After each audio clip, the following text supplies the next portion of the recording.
नमस्कार विद्यार्थी मित्रांनो, स्वागत आहे तुमचं आपल्या YouTube चॅनलवरती। आज आपण इयत्ता 10वी गणित भाग 1 सराव संच 1.5 पाहणार आहोत। पहा विद्यार्थी मित्रांनो, तुम्ही जर या अगोदरची सर्व सराव संच पाहिली नसतील तर नक्की पहा आणि इथून पुढची सर्व सराव संच पाहण्यासाठी आपल्या चॅनलला सबस्क्राइब करून बेल आयकॉन प्रेस करा, म्हणजे माझी इथून पुढची सर्व सराव संच तुमच्यापर्यंत पोहोचतील। तर हा सराव संच पूर्ण आपल्याला शाब्दिक उदाहरणे दिलेली आहेत आणि ती आपण आज खूप सोप्या पद्धतीमध्ये पाहणार आहोत, तर व्हिडिओ शेवटपर्यंत नक्की बघा।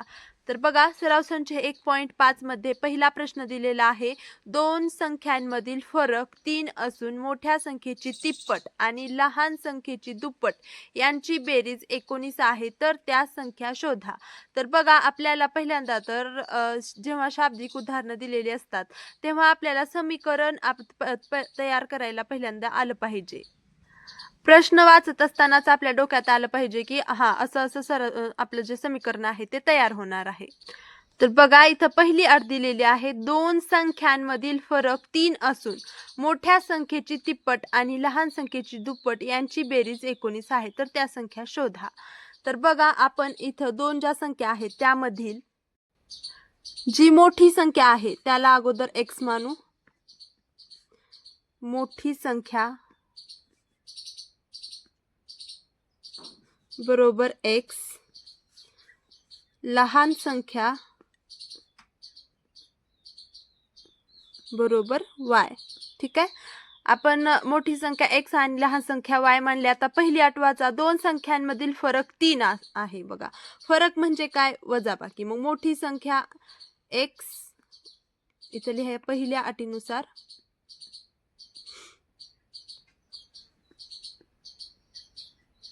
x वजा y बरोबर 3।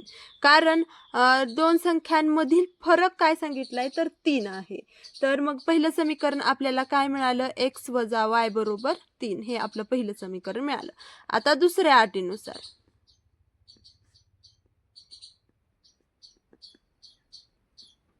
आता दुसरी अट काय दिली आहे बघा, मोठ्या संख्येची तिप्पट। मोठ्या तिप्पट एवढंच वाचलं की आपल्याला काय लक्षात आलं पाहिजे? 3x लिहून टाकायचं, कारण मोठ्या संख्येची तिप्पट सांगितली आहे, म्हणजे ही आपली जी मोठी संख्या आहे त्याला 3 ने गुणायचं, तिप्पट। आणि लहान संख्येची दुप्पट, मग लहान संख्येची दुप्पट करून टाका लगेच, 2y। यांची बेरीज सांगितली आहे बघा, बेरीज आहे या दोघांच्या मध्ये। यांची बेरीज किती आहे? 19। म्हणजे या दोघांची बेरीज केल्यानंतर याच्या तिपटीची आणि याच्या दुपटीची बेरीज केल्यानंतर काय येणार आहे? 19 येणार आहे।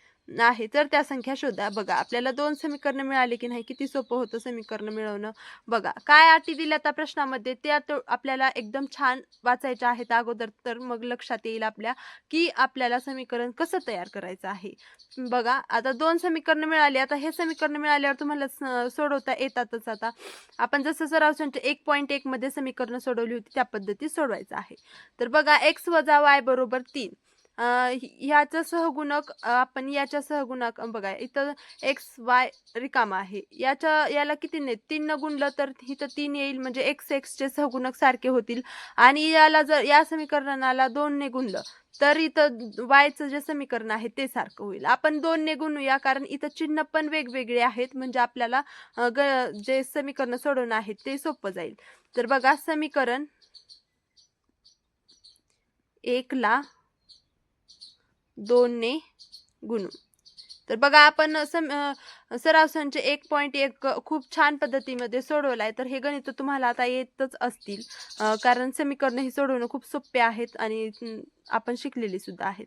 तर समीकरण 1 ला 2 ने गुणायचं आहे, तर प्रत्येक पदाला गुणावे लागेल। x ला 2 ने गुणलं 2x आलं, y ला 2 ने गुणलं 2y आलं, आणि 3 ला 2 ने गुणलं 3 1 3 3 2 6 आलं। तर हे आपल्याला समीकरण 3 मिळालं आहे।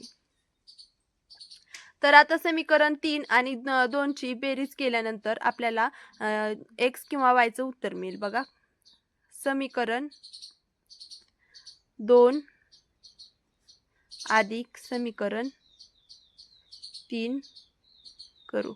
काही अवघड भाषा लिहायची गरज आहे का? इतकं पण तुम्ही लिहिलं तर तुम्हाला याचे फुल मार्क्स मिळतात। फक्त एक्झामिनरला कळलं पाहिजे की तुम्हाला तुम्ही पुढची स्टेप काय केली आहे, हे तुम्हाला एक्झामिनरला तुमचं जे पेपर चेक करतात त्यांना सांगणं गरजेचं आहे। तर बघा, समीकरण 2 कुठं आहे? इथं 3x अधिक 2y बरोबर 19. समीकरण 3 कुठं आहे? इथं 2x यांची आपल्याला बेरीज करायची आहे. बेरीज लिहून घेऊया. 2x वजा 2y बरोबर 6. तर बघा इथं 2y ला 2y हे तर कटतं आणि हे 3 अधिक 2 5x येतं आणि बरोबर इथं 19 अधिक 6 25 येतं. तर बघा इथं आपलं x ची किंमत आता मिळते आपल्याला 25.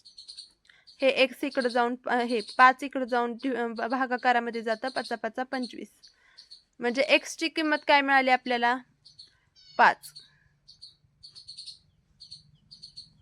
आता ही किंमत आपण कुठल्याही समीकरणात ठेवून y ची किंमत काढू शकतो की नाही बघा.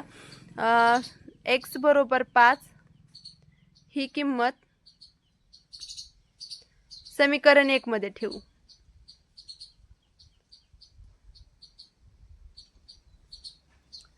समीकरण 1 काय आहे? x वजा y बरोबर 3 आणि x च्या जागी आपल्याला 5 ठेवायचे म्हणजे 5 वजा y बरोबर 3. आता बघा आपलं जे वजामध्ये चल आहे ते आपल्याला अधिक मध्ये करायचं असतं प्रत्येक वेळेस. मग 5 बरोबर 3 अधिक y होईल आणि इथं हे जे 3 इकडच्या साईडला आणल्यानंतर 5 वजा 3 होईल बरोबर y आणि 5 वजा 3 केल्यानंतर 2. y बरोबर किती आलं? 2. मग आपण मोठी संख्या कशाला मानलो होतो? मोठी संख्या x बरोबर किती मिळाली? 5 आणि लहान संख्या आपण लहान संख्याला काय म्हणलो होतो? y. काय मिळाली? 2. तर हे आपलं उत्तर मिळालं आहे. त्या दोन संख्या कुठल्या मिळाल्या आपल्याला? 5 आणि 6. तर बघा अशा प्रकारे आपण हे गणित सोडवलेलं आहे. एकदम स्टेप बाय स्टेप सुटसुटीत गणित सोडवायचं आहे. जर आपण खाडाखोड वगैरे काही करायची नाही. तर बघा असं जर तुम्ही गणित सोडवलं तर याला तुम्हाला पैकीच्या पैकी मार्क्स दिले जातात.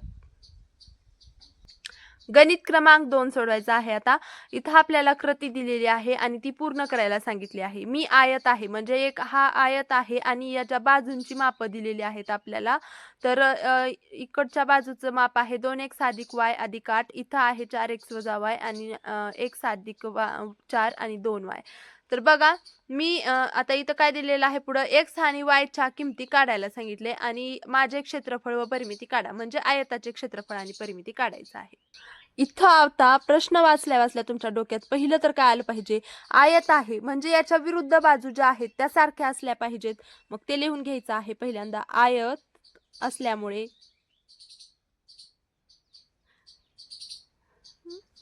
विरुद्ध बाजू समान असतात हे आपल्याला माहिती आहे. जितकं माहिती आहे तितकं अगोदर लिहून घ्यायचं. मग वरची बाजू बरोबर खालची बाजू म्हणजे ही बाजू आणि ही बाजू सारखी असणार आहे. वरची बाजू बरोबर खालची बाजू. आता बघा आपल्याला हे जे केल्यानंतर आपल्याला समीकरण मिळेल. आता वरची बाजू काय आहे? 2x अधिक y अधिक 8. याच्या बरोबर हे पण असणार आहे 4x वजा y. या दोघांच्या किमती ज्या आहेत ते सारख्या असणार आहेत. आता आपलं जे हे 8 आहे हे 8 फक्त इकडच्या साईडला ठेवू आणि हे जे दुसरं 2x आहे आणि y आहे ते दुसऱ्या साईडला आणू. मग आता इकडं दुसऱ्या साईडला आणत असताना x जे चल आहे सारखे चल लगट लिहूया. म्हणजे इथं 4x आहे ह्या साईडचं इथं लिहून घेऊया. आता हे 2x इकडच्या साईडला आल्यानंतर x आपण लगट लिहूया. मग हे 2x बरोबरच्या दुसऱ्या साईडला आल्यानंतर वजा 2x होईल. आता इथं हे वजा y जे इकडच्या साईडचं जसेच तसं आणि इकडचं y इकडं येऊन वजा होईल. बघा इथं अधिक मध्ये आहे दुसऱ्या साईडला येऊन हे वजा मध्ये होईल आणि हे 8 बरोबर इकडं राहील. 8 बरोबर 4x वजा 2x केल्यानंतर इथं राहील 2x मोठ्या संख्येचं चिन्ह आणि इथं वजा वजा आहे बघा बेरीज होईल. इथं राहील वजा 2y. म्हणजे इथं आपल्याला समीकरण काय मिळालं बघा 2x वजा 2y बरोबर 8 हे समीकरण आपल्याला मिळालं आहे. मग ह्याला आपण समीकरण 1 नाव देऊया. आता अशाच प्रकारे आपण या दोन बाजू सारख्या आहेत म्हणून हे संकल्पना मांडली आणि हे सूत्र मिळालं. आता आपल्याला ह्या दोन बाजू सारख्या आहेत मग त्या कसं लिहायच्या? डावी बाजू बरोबर उजवी बाजू. डावी बाजू काय आहे? 2y बरोबर x अधिक y, सॉरी x अधिक 4 आहे. तर आता हे सोडवायचं आहे. हे जे 4 आहे बरोबरच्या दुसऱ्या साईडला हे इकडंच ठेवूया आणि हे जे चल आहे ते इकडे घेऊन येऊया. म्हणजे इथं काय होईल वजा x, कारण x बरोबरच्या दुसऱ्या साईडला आल्यानंतर वजा होईल, अधिक 2y बरोबर 4. हे आपल्याला समीकरण मिळणार आहे. हे समीकरण 2 आपल्याला मिळालं आहे. आता तुम्हाला 2 समीकरणं मिळाली आणि तुम्हाला एक गोष्ट लक्षात येईल बघा, इथं 2y आहे, इथं पण 2y आहे आणि इथं अधिक वजा आहे, म्हणजे यांचे सहगुणक y चे सारखे आहेत. आपल्याला हे गणित सोडवायला सोपं जाईल. बघा समीकरण आणि चिन्ह पण वेगवेगळे आहेत, मग बेरीज करावी लागेल आपल्याला. इथं समीकरण 1 अधिक समीकरण 2 करू. चिन्ह वेगवेगळे नसती तर आपल्याला वजाबाकी करावी लागली असती. समीकरण 1 आहे 2x वजा 2y बरोबर 8 आणि समीकरण 2 आहे वजा x अधिक 2y बरोबर 4. तर 2x वजा x इथं राहील 1x आणि हे 2y कटेल आणि इथं राहील 8 अधिक 4 12, म्हणजे x बरोबर 12 मिळाला आपल्याला. आता आपल्याला x बरोबर 12 ही किंमत समीकरण, मी तर शॉर्टकट मध्ये लिहिते, तुम्ही पूर्ण लिहायचं आहे, समीकरण 1 मध्ये ठेवू.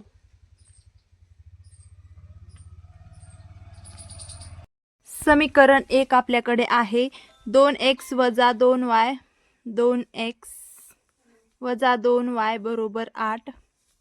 आता x च्या जागी आपल्याला 12 ठेवायचा आहे. 2 गुणिले 12 वजा 2y बरोबर 8.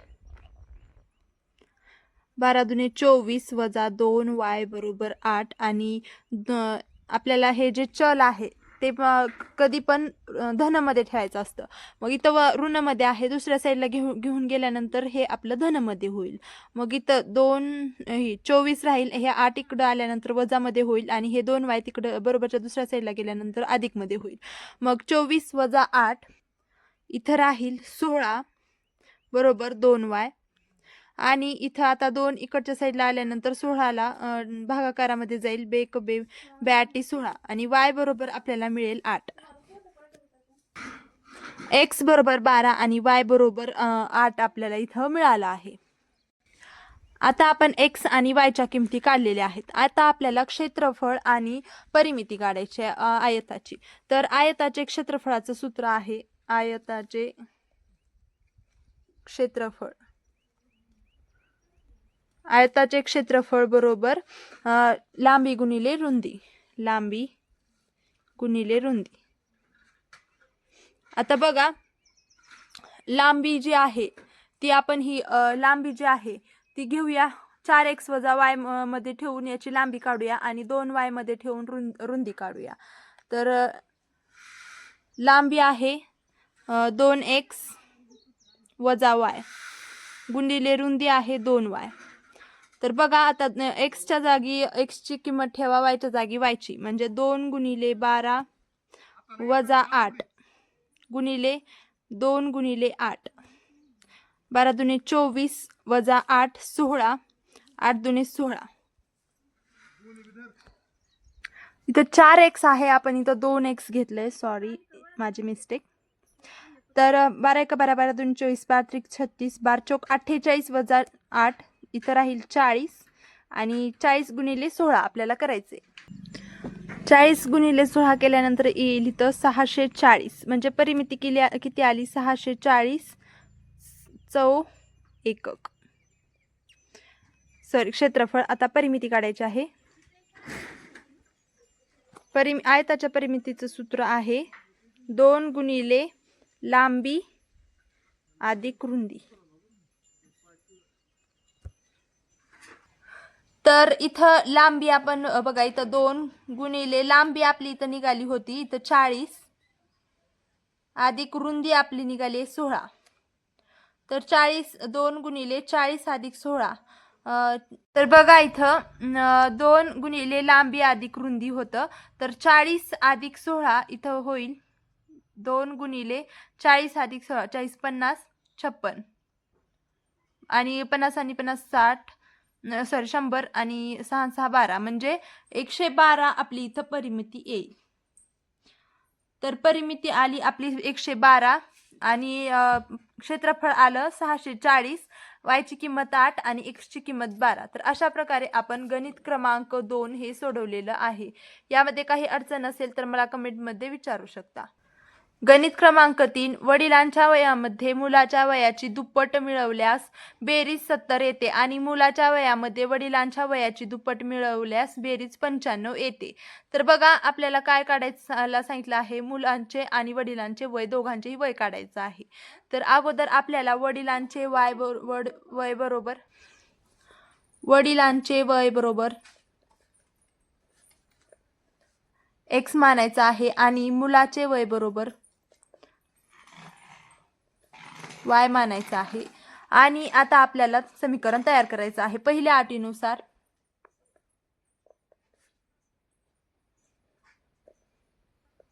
पहिली अट दिलेली आहे, वडिलांच्या वयामध्ये मुलाच्या वयाची दुप्पट मिळवल्यास बेरीज 70 येते. म्हणजे वडिलांचं वय x आहे, त्याच्यामध्ये मुलाचे वय दुप्पट मिसळायचं आहे म्हणजे 2y, मग बेरीज किती येईल 70. हे आपलं समीकरण 1 आपल्याला मिळालं. दुसऱ्या अटीनुसार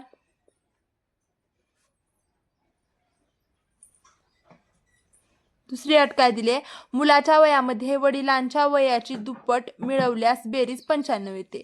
म्हणजे आता इथं दुप्पट आपल्याला वडिलांच्या वयाची करायची आहे म्हणजे 2x अधिक y बरोबर 95. बेरीज किती येते 95. समीकरण 2 आपल्याला मिळालं आहे. आता आपण समीकरण 1 ला 2 ने गुणू म्हणजे आपले जे समीकरणाचे सहगुणक आहेत ते आपल्याला सारखे मिळतील. तर इथं सहगुणकाची अदला बदली सुद्धा आहे, बेरीज वजाबाकी करून सुद्धा येतं, पण ते खूप लॉंग प्रोसेस होते म्हणून आपण डायरेक्ट ह्याला 2 ने गुणू. समीकरण 1 ला 2 ने गुणू. तर बघा इथं 2x अधिक 4y बरोबर 140 येईल आणि हे आपल्याला समीकरण 3 मिळालं आहे. आता आपल्याला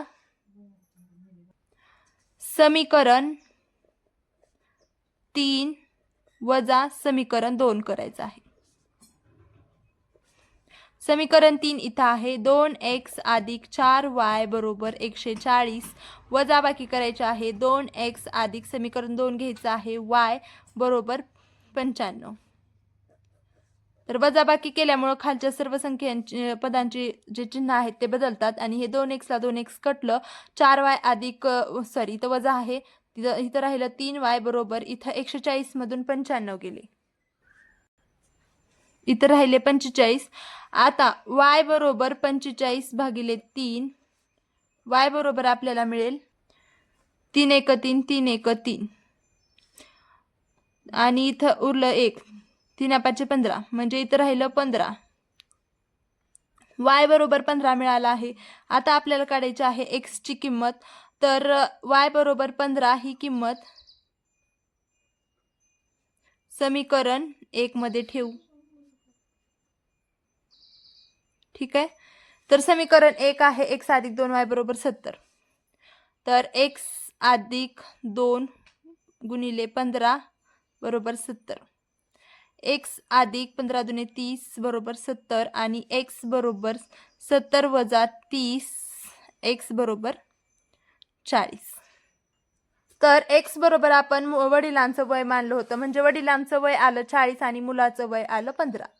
क्रॉस चेक करायचा असेल तर करू शकता. वडिलांच्या वयामध्ये मुलाच्या वयाचे दुप्पट मिळवल्यास बेरीज 70 येते. तर वडिलांचं वय आहे 40 आणि ह्याची दुप्पट मिळवायची म्हणजे 30 मिळवायचं, बेरीज 70 येते. बरोबर आहे, 40 अधिक 30 70 म्हणजे आपण एकदम बरोबर वय काढलेली आहेत.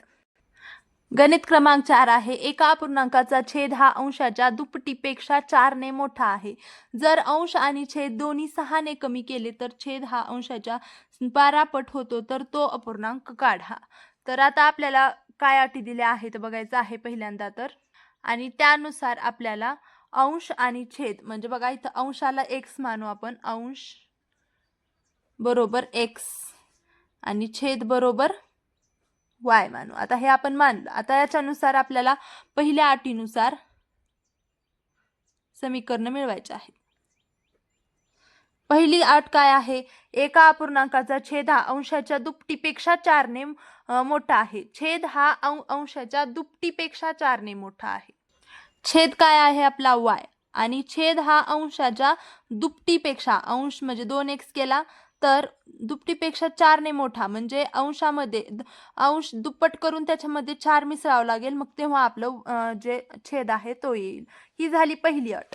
मग पहिल्या अटीनुसार आपलं समीकरण काय मिळतं बघा. आता हे चल आपण एका साईडला घेऊया, म्हणजे इथं 2x अधिक y बरोबर 4 राहील, इथं वजा येईल. कारण हे जे 2x आहे ते इकडं अधिक मध्ये बरोबरच्या दुसऱ्या साईडला गेल्यानंतर वजा मध्ये जाईल. तर हे समीकरण 1 आपल्याला मिळालं आहे.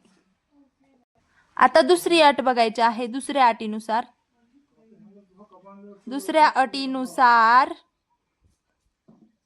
तर दुसरी अट काय दिली आहे बघा. जर अंश आणि छेद दोन्ही 6ने कमी केले तर छेद हा अंशाच्या 12 पट होतो. म्हणजे याचा अर्थ काय होतो बघा. अंश आणि छेद हा दोन्ही पण 6ने कमी करायचा आहे. तर दोन्ही 6ने कमी केल्यानंतर आणि असं दोन्ही मधून 6 वजा केल्यानंतर ही जो अंश आहे तो 12 पटीने मोठा होतो. मग हे आपल्याला हे समीकरण मिळतं बघा. दोघांमधून 6 वजा करायचा आहे. मग आपल्याला जे बघा इथं काय सांगितले, अंशाच्या 12 पट होतो, म्हणजे छेद अंशाच्या 12 पट होतो, म्हणजे छेद बरोबर अंशाच्या 12 पट. अशा प्रकारे आपलं हे समीकरण दुसरं तयार होतं. तर आता ह्याला आपण नीट सोडवूया. इथं y वजा 6 राहील बरोबर 12x वजा 12 पंचवीस 60, 12 सक्क 72 येईल. इथं 12 आणि 6चा गुणाकार. आणि इथं आता आपण चल एका साईडला आणूया. तर इथं राहील वजा 12x आणि इथं अधिक y बरोबर इथं वजा 72 राहील आणि हे जे 6 आहे दुसऱ्या साईडला जाऊन अधिक होईल. आणि इथं वजा 12x अधिक y बरोबर 72 मधून 6 गेले, इथं राहील वजा 66. आणि आपल्याला हे दुसरं समीकरण मिळालं आहे, समीकरण नंबर 2. तर बघा आता आपल्याला y चे सहगुणक सारखे मिळाले आहेत. मग इथं बेरीज वजाबाकी करावी लागेल आपल्याला, मग आपलं इथं समीकरण सोडवता येईल. मग समीकरण 1 वजा समीकरण 2 करू. समीकरण 1 आहे वजा 2x अधिक y बरोबर 4 आणि समीकरण 2 आहे वजा 12x अधिक y बरोबर वजा 66. याच्या आपल्याला वजाबाकी करायची. वजाबाकी केल्यानंतर इथं 12चं चिन्ह अधिक होईल, याचं वजा होईल आणि याचं अधिक होईल. हे y ला कटेल आणि 12 इथं अधिक आणि हे वजाबाकी होईल. 12 मधून 2 गेले म्हणजे इथं 10x राहील आणि बरोबर इथं 66 अधिक 4 70 होईल आणि x बरोबर आपल्याला मिळेल 70/10. x बरोबर मिळेल 7. आता आपल्याला y ची किंमत काढायची आहे. तर y ची किंमत काढण्यासाठी आपल्याला x बरोबर 7 ही किंमत समीकरण 1 मध्ये ठेवू. ठीक आहे. समीकरण 1 आहे वजा 2x अधिक y बरोबर 4. तर वजा 2 गुणिले 7 अधिक y बरोबर 4. 7 1 7 7 दुने 14 वजा 14 अधिक y बरोबर 4 आणि हे y बरोबर 4 अधिक 14 होईल. दुसऱ्या साईडला जाऊन अधिक मध्ये जाईल आणि y बरोबर 18 येईल. म्हणजे आपला जो अपूर्णांक आहे तो काय मिळेल. आपण x बरोबर अंश बरोबर x मानलं होतं. अंश बरोबर x बरोबर 7 मिळाला आहे आणि छेद बरोबर y बरोबर आपल्याला मिळाला आहे 18. म्हणजे आपला अपूर्णांक 7/18 मिळेल. ठीक आहे. तर अशा प्रकारे आपल्याला गणित क्रमांक 4 सोडवायचा आहे. आता आपलं गणित क्रमांक 5 काय म्हणते बघा. 10 टनांची क्षमता असणाऱ्या मालवाहू ट्रकमध्ये ए आणि बी अशा 2 विशिष्ट वजनाच्या पेट्या भरलेल्या आहेत. जर ए प्रकारच्या 150 पेट्या व बी प्रकारच्या 100 पेट्या भरल्या तर ट्रकची 10 टनांची क्षमता पूर्ण होते. जर ए प्रकारच्या 260 पेट्या भरल्या तर तो ट्रक त्याच्या 10 टनांच्या पूर्ण क्षमतेने भरण्यास बी प्रकारच्या 40 पेट्या लागतात. तर प्रत्येक प्रकारच्या पेटीचे वजन किती. पहिलं तर आपल्याला सरळ सरळ लिहायचं आहे. ए प्रकारच्या पेट्या बरोबर एक्स आणि बी प्रकारच्या पेट्या बरोबर वाय. हे लिहिलं. आता आपल्याला अटी काय दिलेल्या आहेत ते बघायचं आहे. 10 टनांची क्षमता असणाऱ्या मालवाहू ट्रकमध्ये ए आणि बी अशा दोन विशिष्ट प्रकारच्या पेट्या भरलेल्या आहेत. आता पहिली अट ही तर पहिली आपल्याला थोडी माहिती दिलेली होती. आता अट आपल्याला पहिली अट काय सांगते बघा. जर ए प्रकारच्या 150 पेट्या व बी प्रकारच्या 100 पेट्या भरल्या तर ट्रकची 10 टनांची क्षमता पूर्ण होते.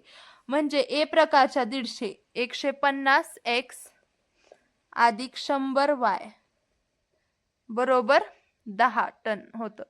ठीक आहे. ही आहे आपली पहिली अट. तर बघा हे आपल्याला समीकरण मिळालं. पण आता याला आपण आणखीन सोपं करूया. मोठा आपल्याला गुणाकार भागाकार होणे म्हणून आपल्याला इथं 10 ने भागूया याला. तर समीकरण 1 नाव देऊया ह्याला. समीकरण 1 ला 10 ने भागू.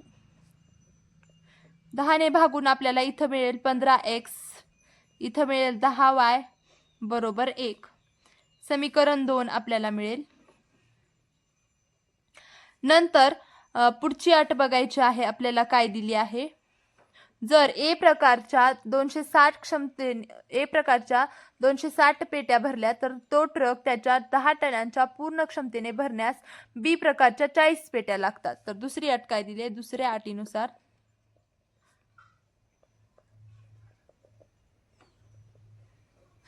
ए प्रकारच्या 260 पेट्या म्हणजे 260x 40 पेट्या बी प्रकारच्या लागतात. म्हणजे 40 वाय बरोबर मग ती ट्रक पूर्ण भरते म्हणजे 10.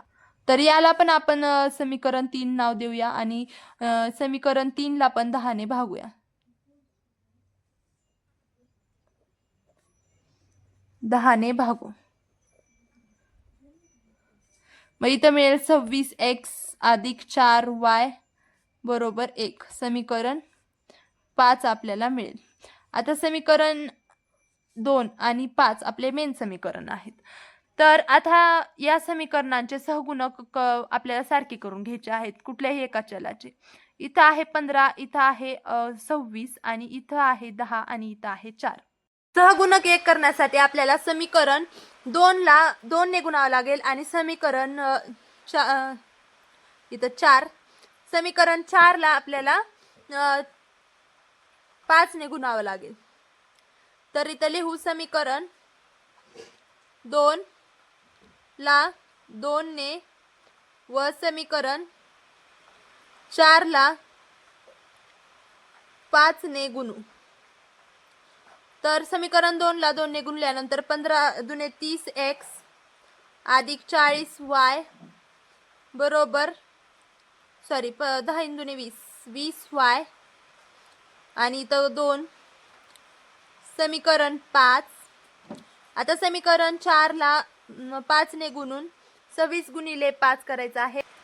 26 गुणिले 5 130x अधिक 4 गुणिले 5 4 पंचे 20y बरोबर 5 1 5.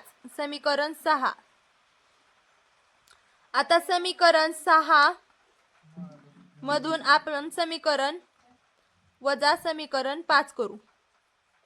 मग 130x अगोदर समीकरण 6 लिहू अधिक 20y बरोबर 5 आणि समीकरण 1 वजाबाकी करायचे आहे. 30x अधिक 20y बरोबर 2.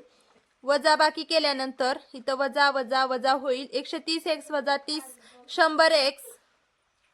इथं y ला y हे कटेल आणि इथं येईल 5 मधून 3 गेले 5 मधून 2 गेले 3 राहिले.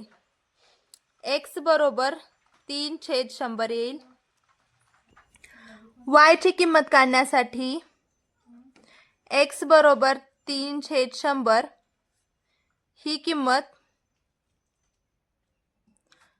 समीकरण 1 मध्ये ठेवू. समीकरण 1 आहे 150 3/100 x ची किंमत अधिक 100y बरोबर 10. 10 1 10. तर इथं 10 एक 10, 10 एक 10, 1.5 आलं इथं. 1.5 गुणिले 3, 1.5 गुणिले 3 4.5 आलं, अधिक 100y बरोबर 10. आता 4.5 अधिक 100y, आता हे 100y जे आहे ते या साईडला ठेवू आणि हे 4.5 दुसऱ्या साईडला घेऊन जाऊ. 100y बरोबर 10 वजा 4.5. 100y बरोबर 5.5 आणि y बरोबर 5.5 डिवाइड 100. तर बघा x बरोबर आपण ए प्रकारच्या पेट्या आपण मानलो होतो वरी. मग आता x बरोबर 3/100 आलं आहे. मग ए प्रकारच्या पेट्यांचं वजन, प्रत्येक पेटीचं वजन x बरोबर 3/100. 1 टन हा 100 किलोचा असतो. तर बघा इथं याचा जो भागाकार केल्यानंतर 0.03 येतं. इथं 100ने 3ला भागल्यानंतर एका शून्यानंतर आपल्याला इथं दशांश चिन्ह येतं बघा. आणि किलोग्रॅम मध्ये काढायचं असेल तर इथं आपल्याला याला 100 किलोग्रॅमने गुणावं लागेल. मग इथं येईल 30 किलोग्रॅम ए पेटीचं वजन. आणि अशाच प्रकारे वाय प्रकारच्या पेटीचं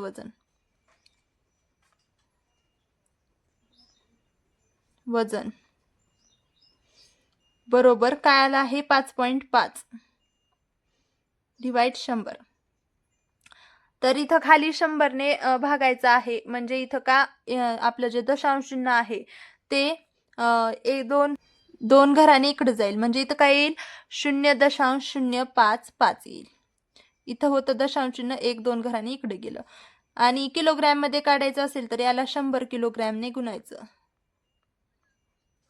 म्हणजे उत्तर येईल आपलं 55 किलोग्रॅम.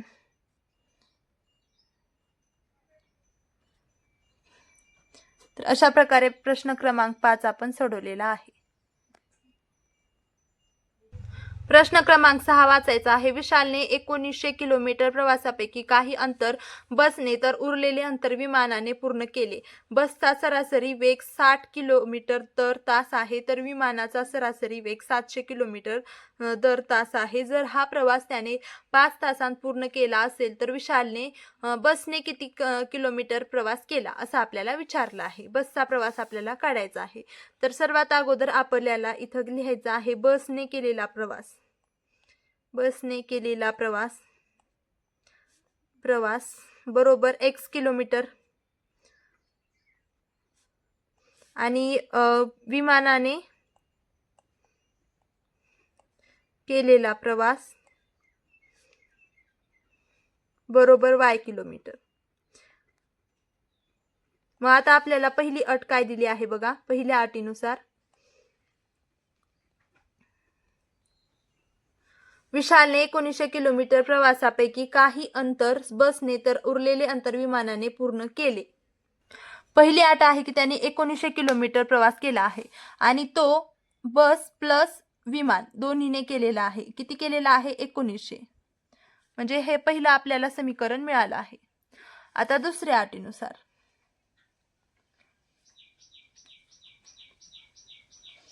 पुढं काय म्हणतात बघा.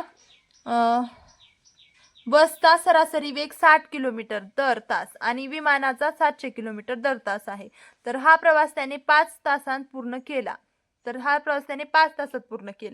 म्हणजे x divide 60 plus y divide 700 is equal to 5.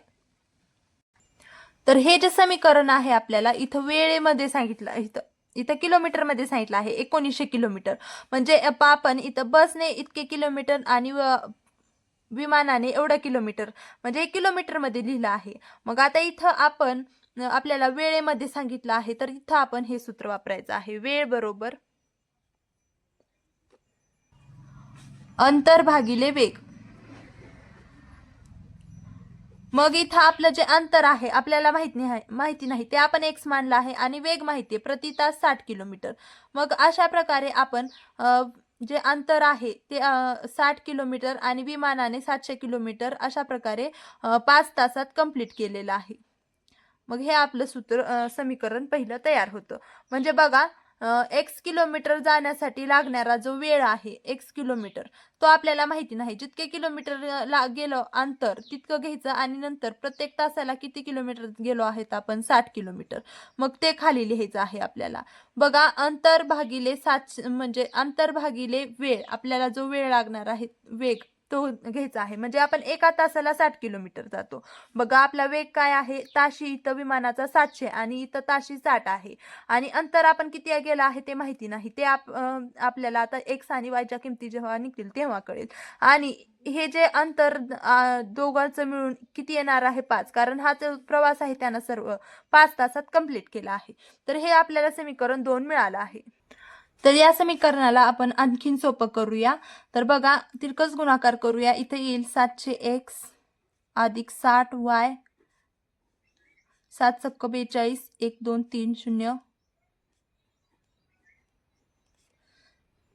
बरोबर 5. आता हे 42 इकडे घेऊन जाऊया.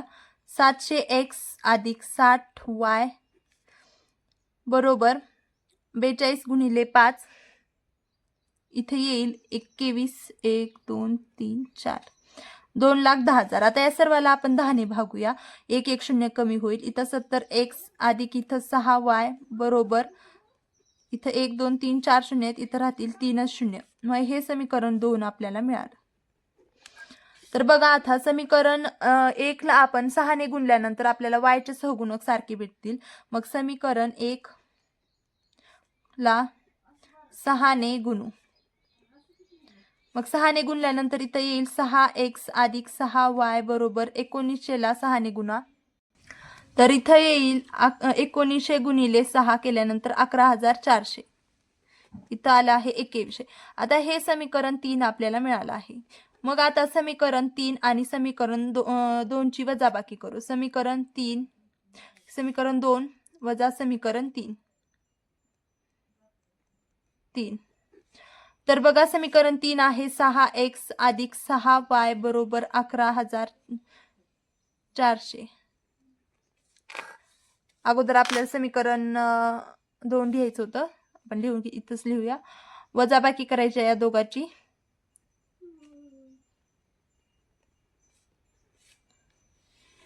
सत्तर मधून 6 गेले. या सर्वांची चिन्ह बदलतील वजा वजा होतील. 70 मधून 6 गेले. इथं राहतील 64x इथं कटेल हे आणि इथं 11 1 11 11 2 22 म्हणजे इथं राहतील 9,600 आणि x बरोबर येईल 9,600 भागिले 64. x बरोबर आपल्याला मिळेल 150. आता आपल्याला y ची किंमत काढायची आहे. आता x बरोबर 150 आपण समीकरण 1 मध्ये ठेवूया.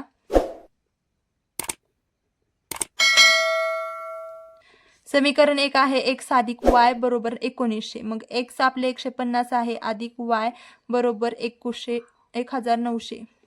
तर हे y इकडे राहील आणि हे 150 तिकडे गेल्यानंतर वजाबाकी होईल. y बरोबर 1900 वजा 150. y बरोबर येईल 1750. तर इथं आपल्याला विचारलं होतं बसने किती किलोमीटर प्रवास केला आहे. तर बसला आपण x मानलं होतं. आपल्याला y काढायची गरज नव्हती पण x आपल्याला फक्त काढायचं होतं. म्हणजे x बरोबर 150 म्हणजे विशालने बसने 150 किलोमीटर प्रवास केला होता.